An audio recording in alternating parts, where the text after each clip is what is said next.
Hey engine roomers, just wanted to give you an update of everything that's coming up in February.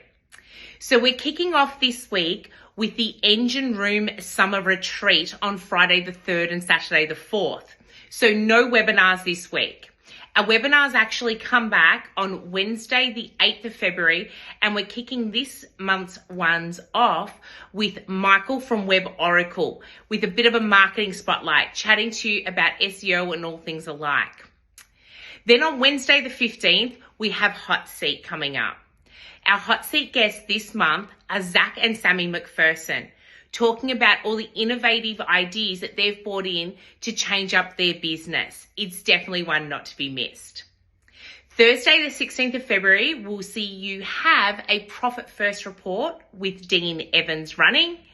And then concluding the month out, as it is a 28-day month, with Wednesday, the 22nd of February, Find 10K Today.